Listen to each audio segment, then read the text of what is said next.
Ayo datang, saya ceritain bahwa saya ini bertengkar dengan abang saya lah. Lalu maunya seperti apa? Saya bilang, bagaimana kalau kita pukulin sampai dia meninggal? Tiba-tiba ada teman saya, dia mengucap, kalau kita pukulin sampai meninggal dia nggak dapat apa-apa, kita rugi. Bagaimana kalau kita tuker dengan uang dan emas? Kita berangkat suatu daerah Jawa Barat, namanya Gunung Keling. Karena omongan Pak Ustadz, apabila nggak ditemukan wujudnya, kamu harus kabur. Kalau tidak, nanti salah satu dari kita akan mati. Kita tungguin sampai benar-benar dia keluar. Dan alhamdulillahnya, begitu saya tumbal kedua, hasil mas.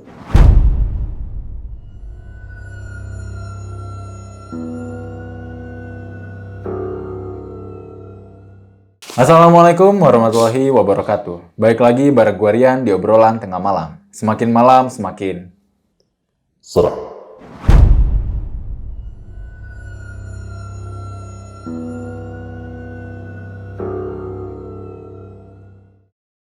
Oke nih sob, kali ini gue kedatangan salah satu narasumber yang melakukan pesugihan dan menumbalkan salah satu keluarganya sendiri. Langsung aja kita sapa narasumber kita di malam kali ini. Selamat malam Mas Yanca. Selamat malam mas. Apa kabar nih mas? Alhamdulillah sehat. Oke nih Mas Yanca. Iya. Jadi tuh awal mulanya gimana mas? Awal mulanya karena saya kesal sih mas ya, dendam. Oh karena dendam. Dendam dengan kakak saya sendiri. Lalu teman saya menyarani untuk pesugihan dan ditumbalkanlah kakak saya. Sedangkan saya sendiri nggak tahu pesugihan itu seperti apa. Oh jadi pas awalnya itu Mas Yanca belum tahu kalau itu Sama sekali saya tidak tahu pesugihan itu seperti apa. Karena saya taunya saya kesal dendam seperti itu. Oh yang penting berarti dendamnya bisa tersalurkan gitu ya? Benar. Makanya saya berpikir dengan cara apapun, ayo. Karena saya merasa kesal banget dan dendam mas. Gitu. Oke nih Mas Yanca, ditahan dulu nih ceritanya. Iya. Nah buat kalian yang penasaran jangan lupa tonton video ini sampai habis. Tapi sebelum itu, jangan lupa klik like, subscribe, dan tombol hype-nya. Biar kalian gak ketinggalan video-video terbaru dari kita. Dan buat kalian yang ingin menjadi narasumber di obrolan tengah malam, kalian bisa langsung WhatsApp ke nomor yang ada di bawah sini. Dan jangan lupa kunjungi sosial media kita. Nanti semuanya gua cantumin di kolom deskripsi. Mas Yanca, sudah siap? Siap mas. Obrolan tengah malam. Kita mulai. Oke nih, Bang Yanca. Iya. Gimana tuh awal mula ceritanya? Jadi awal mulanya ada konflik di keluarga saya pribadi. Perihal orang tua sudah tidak ada, saya kan 7 saudara. Kakak saya yang kedua datang ke rumah, karena dia udah lama nih mas, memang nggak tinggal di rumah. Datang ke rumah dengan cara marah-marah. Oke. Dia marah-marah ingin menjual ini, menjual itu. Sedangkan ya namanya rumah kan nggak seperti jual cabai. Asal saya dikit-dikit keluar, tetangga nelpon. Kakak saya bertengkar. Makin lama, saya geram juga. Akhirnya saya bertengkar dengan dia. Gitu. Memang dia marah itu mungkin karena merasa tidak menempati rumah sejak dari kecil. Jadi begitu orang tua saya meninggal, ya dia merasa menguasai. Sempat bertengkar dengan saya panjang. Ya, jadi saya lagi di rumah, tiba-tiba yang gelas dibanting lah di saat kakak saya lagi membuat kopi sendiri. Akhirnya bertengkarlah dengan saya. Saya tanya, emang ada apa? Nggak begini caranya. Gitu. Akhirnya baku hantam dengan saya. Sampai saya kesal sendiri. Akhirnya, ya saya kan punya teman mas banyak. Saya hubungin teman saya. Ayo datang, saya ceritain bahwa saya ini bertengkar dengan abang saya lah. Lalu maunya seperti apa? Saya bilang, bagaimana kalau kita pukulin sampai dia meninggal?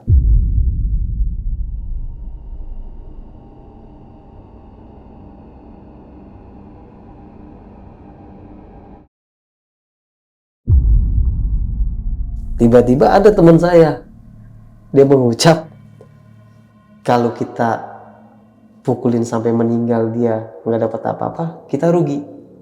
Bagaimana kalau kita tuker dengan uang dan emas?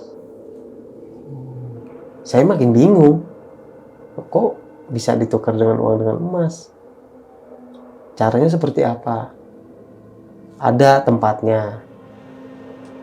Kalau saya kan nggak ada berpikiran harta. Saya berpikir bagaimana kalau dia ini cepat meninggal. Begitu Mas. Akhirnya teman saya bilang, ada fotonya? Ada. Saya bilang, tanggal lahirnya? Ada. Kebetulan saya kan masih menyimpan kartu kakak. Waktu zaman dulu masih warna pink kartu kakaknya. Di rumah saya cari di lemari, akhirnya ketemu, saya bawa dan saya temuin satu buah foto dia. Saya temuin teman saya, bagaimana caranya yang seperti tadi dibilang, tukar dengan uang atau dengan emas. Kita berangkat suatu daerah Jawa Barat, namanya Gunung Keling. Saya bilang, ayo, nggak apa-apa, tapi saya nggak punya apa-apa. Akhirnya saya kan pergi berlima tuh, di antara teman saya, dua teman saya ini dia berpasangan. Si Iwan, memang teman saya dari kecil. Si Iwan, si Tri, si Willy, sama satu si Dina, sama saya berlima. Ternyata mereka merencanakan.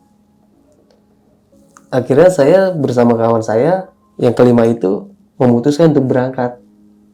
Kapan berangkatnya?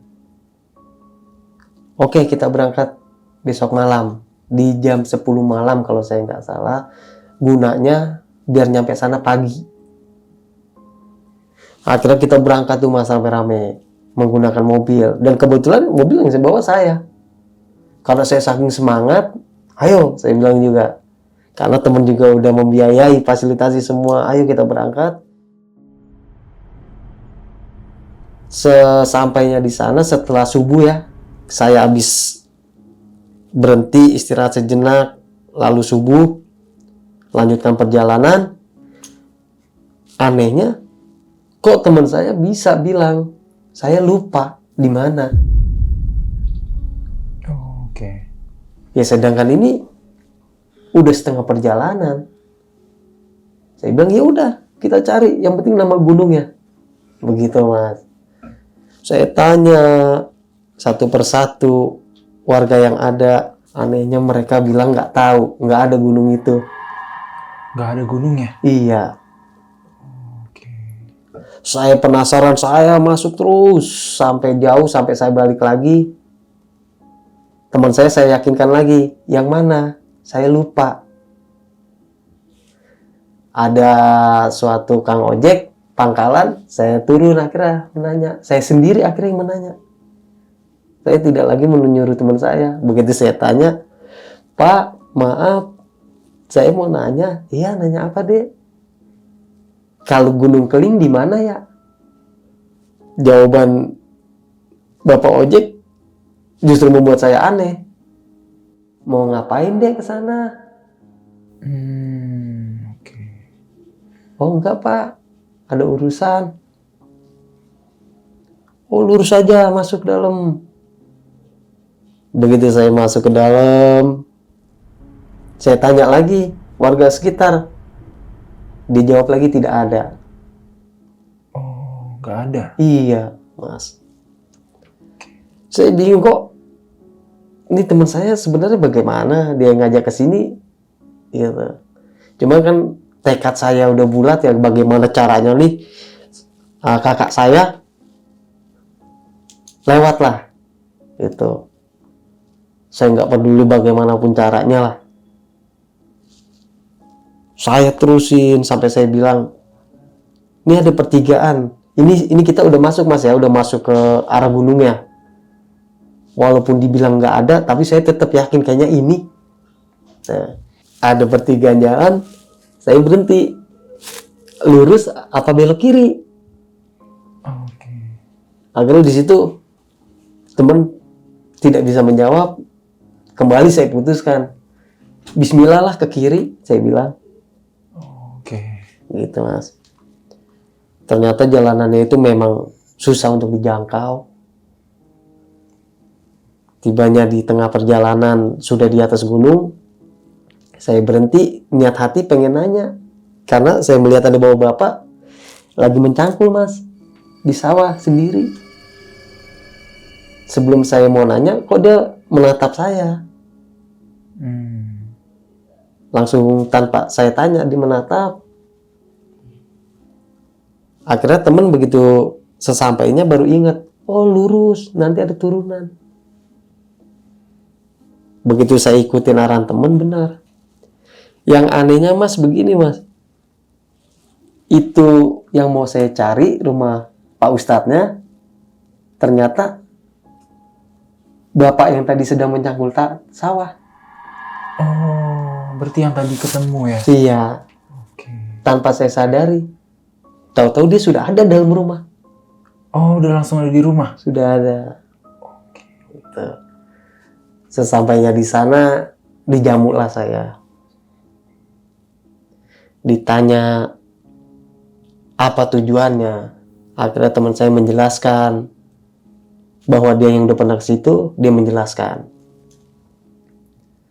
Pak Ustadznya bilang, oh ya sudah, kalau maunya seperti itu, mungkin nunggu nanti ya malam, biar sekarang pada istirahat. Oh istirahatnya di mana Pak? Saya bilang. Ternyata di situ ada sebuah rumah kosong. Di rumah kosong ternyata memang disediakan untuk para tamu yang ingin singgah di situ untuk acara. Kenapa teman saya prepare-nya sampai beli sembako? Ternyata memang rumah itu nggak ada apa-apa mas. Nah di situ pun Pak Ustadznya hanya sekedar, oh istirahat silakan di rumah kosong, tanpa banyak tanya lagi ke saya seperti apa. Saya makin aneh sebenarnya, mau ditemuin siapa sih? Nah di rumah kosong tersebut ada sepasang suami istri juga yang sudah kurang lebih dia 3 hari bermalam di situ. Oke. Nah, semakin berjalannya waktu menjelang maghrib, di situ kan ada sebuah masjid. Jadi Pak Ustadz itu bisa dikatakan kuncen tersebut atau orang yang disegani tersebut. Oh iya. Selesai kita pada maghrib, kita berunding lagi saya dengan kawan. Itu benar-benar nggak ada lampu mas, benar-benar di pelosok ujung gunung mas. Saya sendiri pun nggak ngerti karena Pak Ustadznya belum jelasin ke saya nanti malam itu akan terjadi apa. Kurang lebih di jam 12 malam pas datanglah Pak Ustadznya ke rumah kosong tersebut yang mana isinya ada saya dan kawan saya semua. Ayo sudah siap. Saya dengan lantang saya bilang siap lah. Saya siap Pak Ustadz. Ternyata saya dibawa ke dalam kamar yang kosong. Pak Ustadz memanggil para muridnya dan saya di situ merasa kaget. Apa yang akan terjadi?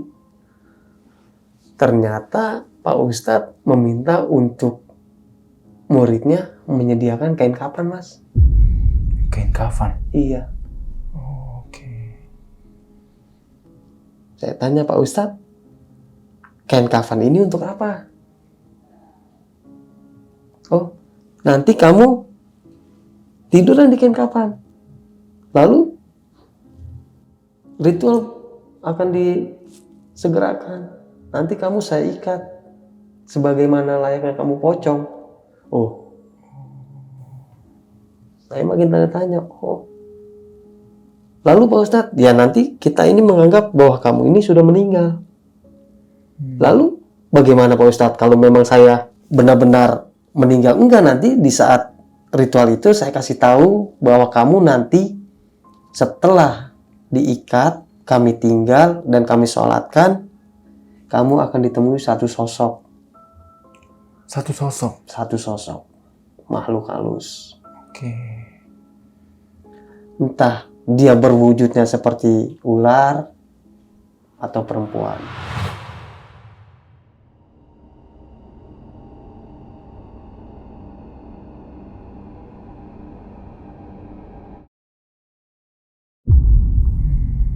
Seperti itu.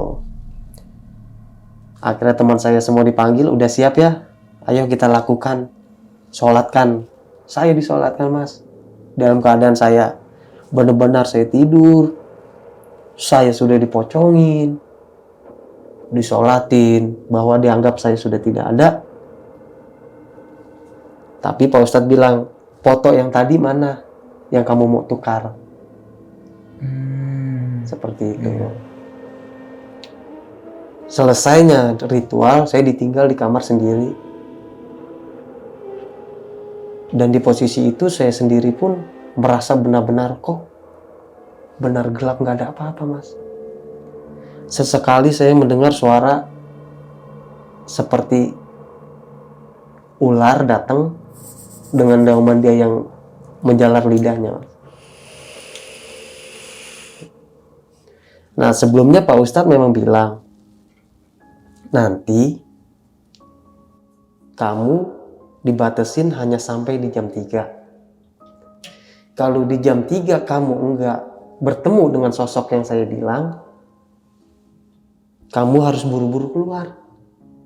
Loh, lalu nanti saya bagaimana Pak Ustadz? Sebelumnya jadi Pak Ustadz menyediakan, Mas, 1 buah gelas, diisilah sama dia beras. Jadi nanti beras tersebut yang gantiin saya. Oh, oke. Iya. Dimakanin oleh ayam selama 3 hari. Seperti itu. Ya saya merasa di jam 3 pagi saya nggak ditemuin wujudnya. Akhirnya saya sesuai omongan Pak Ustadz, saya bergegas, Mas. Saya langsung kabur. Saya kabur beserta teman saya semua. Langsung pada ketakutan, udah nggak mikir sana nggak mikir sini, izin pun saya nggak, Mas, karena omongan Pak Ustadz, apabila nggak ditemukan wujudnya, kamu harus kabur. Kalau tidak nanti salah satu dari kita akan mati. Saya kan nggak mau teman saya, jadi itu saya selama bawa mobil langsung kabur. Bahkan saya pakai sendal pun udah bingung, sendal mana yang saya pakai dalam gelap begitu. Tanpa saya pamit, tanpa kita pamit, saya gas, Mas. Saya pulang buru-buru di atas gunung. Saya lihat lagi teman saya, apakah masih ada. Jangan sampai teman saya dicomot di tengah perjalanan. Iya. Saya lanjut, saya kebut. Setelah keluar dari gunung tersebut, akhirnya saya mencoba beristirahat di suatu jalan raya, Mas, karena udah menjelang subuh. Saya istirahat, saya sambil menengok teman saya, apakah benar masih ada, aman semua. Ntar dulu ulang, Bang. Dari sholat Jumat Subuh. Subuh. Ntar dulu, sholat subuh yang pas istirahat ya berarti? Iya. Iya. Jadi setelah kita keluar dari gunung tersebut, kan jalan raya tuh, Mas, menjelang pagi, subuh pun saya kembali lagi di masjid yang sama. Kita istirahat. Saya masih berfirasat apakah teman saya masih ada semua. Karena kan omongan Pak Ustadz itu, kamu buru-buru kabur, kalau tidak nanti teman kamu yang kena, salah satu dari kalian ini bakalan ada pengganti. Seperti itu. Alhamdulillah begitu teman saya pada selamat. Tapi tetap, Mas, saya masih kesel karena kan gagal. Akhirnya kita memutuskan, ya udah, kita lanjut pulang dulu. Oh, berarti ritualnya gagal ya? Gagal. Oke. Tapi nggak sampai di situ, Mas. Kita pulang itu untuk istirahat sejenak, lanjut kita untuk ritual lagi. Nah, selang beberapa waktu, baru saya memutuskan, ayo kita kesana lagi, karena saya ini merasa masih penasaran, Mas. Kok kita udah jauh-jauh ke sana, nggak hasil. Iya. Akhirnya saya ajakin ke sana kembali kawan-kawan saya. Ada lah teman saya ya. Dia berpasangan, maaf karena dia hamil di luar nikah. Dia saya tumbalkan. Oh, berarti Mas tumbalkan teman sendiri? Iya, perempuannya. Oke. Jadi karena kan saya tukar tuh, kan ada bayi di dalamnya. Iya. Ayo kita berangkat. Akhirnya kembali lagi kita berangkat di jam yang sama, jam 10 malam. Saya berangkat untuk kedua kalinya ke sana. Kembali bertemu dengan Pak Ustadz lagi. Pak Ustadznya pun tetap bertanya, untung kemarin kamu pulang. Oh iya. Kalau kamu nggak pulang, saya nggak tahu. Begitu. Karena kan pesan dia seperti itu, Mas. Kalau kamu tidak menemukan sosoknya dan wajahnya, kamu buru-buru keluar semua. Jangan di sini. Akhirnya saya ke sana untuk kedua kalinya, ingin mengorbankan bayi yang masih dalam kandungan. Iya. Tuh. Siapa yang nggak tergiur, Mas, namanya berupa logam emas dan uang. Iya. Gitu. Karena kan memang banyak hasil juga yang pada di situ. Lanjut saya di situ untuk kurang lebih 3 hari. Saya jelasin semuanya. Akhirnya Pak Ustadz tetap, kamu ritual lagi? Iya, saya ritual lagi. Cuman tunggu ya, karena kan di dalam masih ada yang sedang ritual. Makanya di situ paling cepat 3 hari, paling lama kamu di sini 7 hari. Oke. Cuma dengan cara yang sama, diganti lagi dengan beras, Mas. Akhirnya kita maharin dengan beras. Nanti itu kalau kita kenapa-napa, biar ayam yang makan beras itu, ayamlah yang mati, jangan kita yang mati. Tuh. Awalnya teman saya pun ketakutan, ya apalagi seorang perempuan, Mas. Iya. Nggak ada lampu, dan rumah kosong pun tuh bener-bener kosong, Mas. Hanya disediakan tikar. Bahkan kita mau ke kamar mandi pun bingung. Karena di pelosok atas gunung, kiri kanan yang kita lihat sawah, hutan. Tuh, Mas. Setelah antrian sudah selesai, lanjut. Saya bicara dengan teman saya yang sedang mengandung bayi. Sekarang giliran kita. Siap, ayo. Nah, kita masuk, tapi di kamar berbeda. Dengan ritual yang sama. Gitu, Mas. Nah, teman saya pun yang kemarin lagi saya ajak berlima itu ikut lagi. Dan dia pun harus jadi, karena kan dia taunya, Mas, duit nih, duit, biarin saya modalin dulu. Iya. Sedangkan saya intinya bagaimana kakak saya lewat. Gitu, Mas. Lanjut ke ritual kedua. Sebelumnya Pak Haji, Pak Ustadznya berpesan yang sama juga. Nanti seperti yang kemarin dibilangin ya. Seperti itu. Baik Pak Haji. Nah, saya masuk dengan ritual yang sama. Saya dikapanin, saya disolatkan.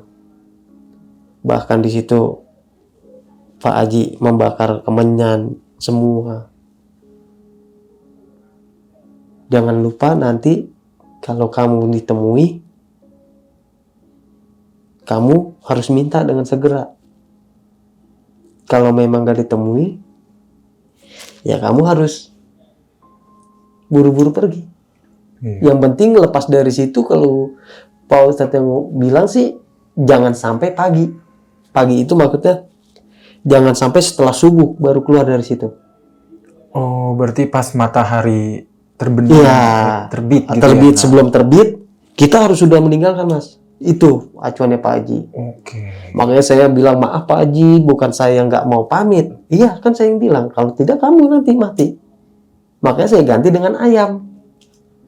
Gitu. Lanjut, saya di kamar terpisah dengan teman saya yang perempuan yang sedang mengandung, yang saya mau tumbalkan calon bayinya.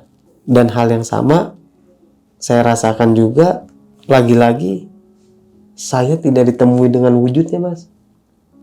Oh, berarti kedua kalinya ini nggak ketemu. Kedua ya? kalinya saya pun nggak ketemu.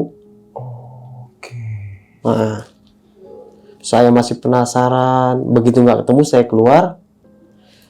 Lalu saya tungguin teman saya yang saya tumbalkan, karena dia belum keluar. Oh iya. Kita komitmen, kita tungguin sampai benar-benar dia keluar. Dan alhamdulillahnya, begitu saya tumbal kedua, hasil, Mas. Oh, berhasil nih. Berhasil. Tumbal kedua berhasil. Dan yang kita nggak habis pikir, Mas, perut yang tadinya kita lihat Besar. membesar, tiba-tiba mengempes dengan sendirinya. Oke. Dan disitulah teman saya yang dari awal kita berlima, yang dia, ayo, biarin, saya yang modalkan awalnya. Karena memang dia tahu, disitulah tempatnya kalau untuk menukar. Sedangkan saya kan berpikir, apakah uang ini benar, emas ini benar atau enggak, begitu, Mas. Alhamdulillah begitu hasil, baru bermalam di situ selama 3 hari. Dan tidak ada gangguan apa-apa. Dan Pak Haji pun ikut senang. Kembalilah kita ke Jakarta untuk pamit. Sesampainya di Jakarta itu nyata, Mas. Teman yang saya tumbalkan itu apa aja bisa kebeli, Mas. Oke. Dari membeli mobil, motor, apapun yang dipengin tercapai dengan mudah. Tuh. Cuma ya namanya uang hasil tukar begitu, pesugihan, menumbalkan bayi, tidak lama kemudian ya selesai dengan semuanya. Dapatnya cepat, ternyata habisnya cepat. Iya. Tuh, Mas. Cuman yang saya sampai saat ini saya masih bingung, kenapa setiap saya tanya Gunung Keling, warga tersebut selalu bilang nggak ada dan nggak tahu itu, Mas. Sedangkan yang ke situ bukan orang-orang biasa, termasuk seperti sedikitnya para artis kita ternyata ke situ, karena Pak Ustadz tersebut yang ngomong. Oh, artis-artis juga ke situ. Ke situ, sebagian artis. Oke. Makanya saya dibilang, nggak apa-apa, artis pun kemari. Gitu. Nah, cuman tetap saya belum merasa puas karena kakak saya nih yang saya benci banget lah, belum berhasil untuk saya lewatkan. Justru yang ada di bayi itu, yang ada di perut perempuan kawan saya tumbalkan. Begitu semuanya kebeli dan habisnya cepat, kembali lagi kita bertanya, apakah memang ini yang namanya hasil pesugihan gak ada abadinya? Iya. Mungkin kalau saat ini saya diajak kembali ke sana pun saya bingung jalanannya sudah. Karena waktu pertama memang kita tidak ini sih, Mas, ya, tidak banyak yang ngasih tahu. bahwa di mana tempatnya, bahkan orang tersebut menutupi, seakan-akan mereka tahu bahwa tempat itu tidak bagus. Maka kembali lagi tujuan kita apa, Mas? Ya alhamdulillahnya begitu 2 kali, keduanya kita berhasil dengan mendapatkan kekayaan yang Pak diinginkan, yaitu suatu kepuasan juga bagi saya, walaupun kakak saya tidak jadi diambil, ditukar dengan bayi, ya mungkin mintanya seperti itu. Iya. Oke. Ya tadi kan emang dari sana dia ya memang kebeli semua, cuman habis dengan begitu sih gampang aja. Oh, berarti dia dapat secara instan tapi habisnya juga Iya. langsung cepat gitu ya. Oh. Bahkan sampai akhirnya menikah cerai seadanya. Nah sekarang aja saya sudah tidak tahu dia ada di mana. Oh, berarti udah nggak kontek-kontekan lagi ya? Enggak, miskomunikasi. Oke. Jadi begitu yang kedua kita mendapatkan hasil nih Mas, merasa semuanya dengan mudah, bisa membeli apa yang diinginkan. Kabar terakhir perempuan yang saya tumbalkan itu sampai saat ini pun saya nggak tahu dia di mana adanya. Setelah habis semuanya, dia pun berantakan keluarganya dan pisah dengan suaminya, sampai tidak tahu di mana dia sampai saat ini berada. Oh, oke. Ya mudah-mudahan sih dianya juga nggak ikut Mas ya, nggak ikut diambil. Iya. Tuh. Mungkin ya memang dengan cara itu instan, spontanitas semua juga bisa instan juga hilangnya. Dan saya juga masih penasaran sosok apa sih sebenarnya yang bakal saya temuin kalau memang saya kemarin berhasil. Karena saya sendiri kepingin nemu siapa sebenarnya, siapa wujud di balik yang dibilang ular tersebut. Mas. Oke nih, Bang Yanca, gue ada beberapa pertanyaan nih. Jadi pas waktu Bang Yanca gagal yang kedua kalinya, itu berarti waktu itu yang perempuan itu berhasil kan ya? Berhasil. Berhasil. Berarti dia ketemu sama sosok itu? Ketemu. Oh, ketemu. Tapi dia ngomong nggak sosoknya itu berbentuknya seperti apa? Dia hanya bercerita sama seperti apa yang dibilang oleh Pak Ustadz tersebut. Bisa seperti ratu, bisa sesosok ular. Karena posisi gelap tuh Mas. Iya. Jadi hanya ditanya apa maunya. Oh. Lalu apa imbalannya buat saya. Oh iya, oke. Seperti itu. Oke. Nah, dijawablah dengan dia bilang, ya saya bersedia, saya minta, ingin kaya dan ingin seperti yang ada di sini berupa koin emas dan uang. Jadi di situ disebut Mas berapa banyak maunya. Oh, berarti dia bisa milih mau berapa. Memilih, benar. Oke. Lalu apa untuk saya? Dibilanglah sama perempuan tersebut, saya sedang mengandung, boleh ditukar dengan dia. Begitu Mas. Oh, oke. Tapi nih, waktu mendapatkan uangnya itu tuh tahu nggak Mas dapat berapa? Untuk dapatnya, sebelumnya dia menyebut beberapa miliar Mas. Oh, sudah sampai miliaran. Miliaran. Oke. Tapi untuk kalau misalkan kesananya itu biaya habis berapa Mas? Habis ke sana hanya kurang lebih 5 jutaan Mas. Oh, 5 jutaan ya.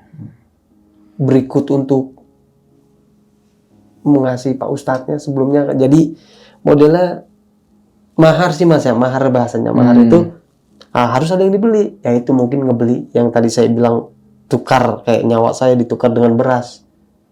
Daripada saya yang mati, biar beras yang dimakan ayam, nanti ayamnya yang mati. Seperti itu, Mas. Oke, berarti 5 juta itu udah Sejalan, Mas. sejalan. Oke. Pulangnya juga? Pulangnya beda. Oh, pulangnya beda? Beda. Oke. Nah, tapi nih Mas, kalau boleh tahu, Mas kenapa sih bisa mau abangnya tuh meninggal gitu? Ya, habis sebelumnya sih Mas ya, sebelum ada dia di rumah kan kita harmoni-harmoni saja. Iya. Saya dengan kakak saya yang ketiga, keempat, merasa nyaman lah Mas, nggak terganggu. Itu aja. Cuman sedatangnya dia dengan cara brutal, ya namanya saya cowok Mas, saya kesel juga Mas. Iya. Itulah Mas. Walaupun yang namanya saudara, cuman kan nggak gitu caranya Mas. Iya benar. Sampai tetangga ada almarhum, engkong-engkong lah kalau di tempat saya bilang, almarhum pun ngomong karena dia tahu bahwa abang saya mau saya bikin meninggal ya, gitu ya. ya bersama teman saya, dia mesen jangan,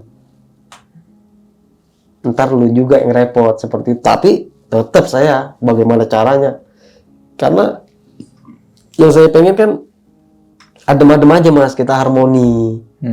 Tapi dengan cara dia seperti itu bikin saya kesal. Makanya saya udah gelap mata, ayo di saat teman saya ngucap berangkat malah bagus saya bilang. Iya. Gitu. Oke. Tapi abang sampai sekarang masih ada? Masih Mas. Oh masih. Masih. Dan rumah yang kita tinggal itu kan memang saya dari bujangan ya. Memang saya ya ntar tinggal di sana ke temen gitu. Jadi rumah itu saya tinggal sampai saat ini, bahkan tidak ada lampu, tidak ada air, dia tinggal di situ sendiri Mas. Oke. Tapi nih Mas Yansyah, waktu setelah melakukan ritual itu, abangnya Mas Yansyah itu ada perilaku-perilaku aneh nggak sih setelah melakukan ritual tersebut? Setelah saya melakukan ritual tersebut, ada Mas. Oh ada? Ada. Apa itu? Ya makin anehnya dia, kalau kita bilang orang sehat ya nggak sehat, jadi kayak orang kena gangguan Mas. Iya. Seperti itu. Terkadang dia menjadi orang ahli ibadah. Oh. Cuman jadi kayak orang ngaco Mas. Oh. Gitu. Ntar dia ibadah dengan rajin, ntar tiba-tiba dia beda lagi. Jadi kayak orang, kalau kita bilang mungkin kita nyasar ya, kayak orang keder gitu Mas bahasanya. Seperti itu. Nah, jadi dia ntar ke sana, ntar ke sini, nggak jelas arahnya. Gitu. Oke. Tapi sampai sekarang masih ada nggak sih perasaan dendam ke abang? Perasaan dendam, kalau dibilang dendam, kadang ya namanya kita manusia sih Mas ya, suka masih ada. Karena gara-gara dia. Oh iya. Rumah jadi terbengkalai. Saya punya kakak juga tadinya tinggal di situ dengan nyaman, apalagi udah pada berkeluarga. Jadi kan dia tidak tinggal di situ Mas. Harusnya dia tidak mengeluarkan biaya untuk dia, contoh ya kayak dia ngontrak. Ya. Jadi kadang saya sendiri kalau melihat wajah dia, kalau ketemu ada rasa masih kesel, dendam. Iya. Ada rasa keluarga juga. Jadi saya pun bingung. Iya. Karena ya mungkin karena saya sudah berkeluarga kali ya. Kalau dulu kan saya belum berkeluarga, ayo aja gitu Mas. Oke nih Mas Yansyah. Waktu itu kan teman Mas menyarankan untuk melakukan pesugihan dan menumbalkan abang Mas sendiri. Iya. Itu tuh teman Mas itu tahu dari mana sih tempat pesugihan itu? Nah, jadi ternyata Mas, kan saya berlima termasuk saya. Jadi berarti kan 4 nih teman saya. Jadi ternyata mereka itu sudah pernah. Oh, udah pernah? Iya, jadi dia tuh berdua ternyata memang sudah pernah, makanya dia tiba-tiba, ayo itu aja, masihan saya, kita ajak.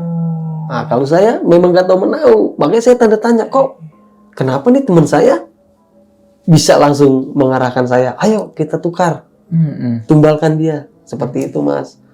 Nah, begitu hasil dari kedua yang tadi berhasil itu baru dia bilang, ternyata dia sudah pernah sebelumnya dia berdua itu teman saya.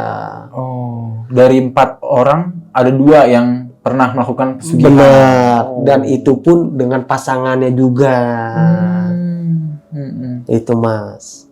Oke. Tapi berhasil nggak tuh? Ternyata dia berhasil Mas. Oh, dua-duanya berhasil. Iya. Wow. Dan oke. itu pun bukan kali pertamanya Mas. Ternyata dia juga pernah menyarankan teman dia yang di luar saya.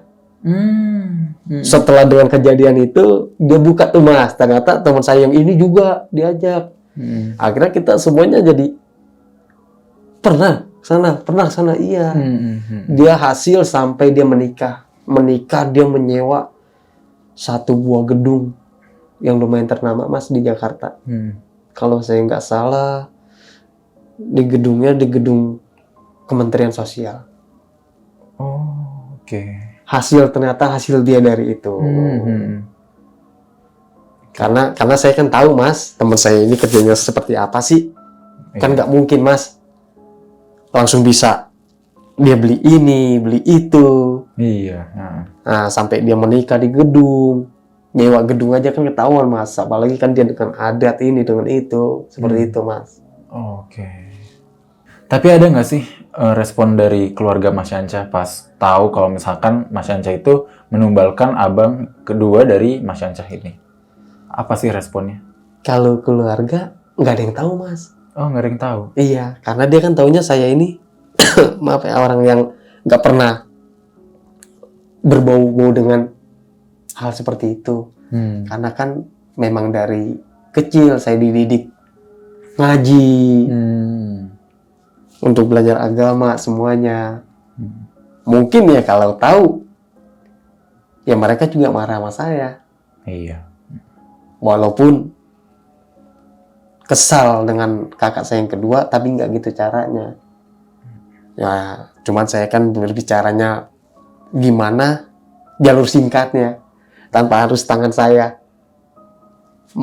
kasarnya membuat dia meninggal. Makanya dengan cara halus. Itulah. Berarti ini di tahun berapa Mas kejadiannya? Tahunnya di tahun 2016-2017.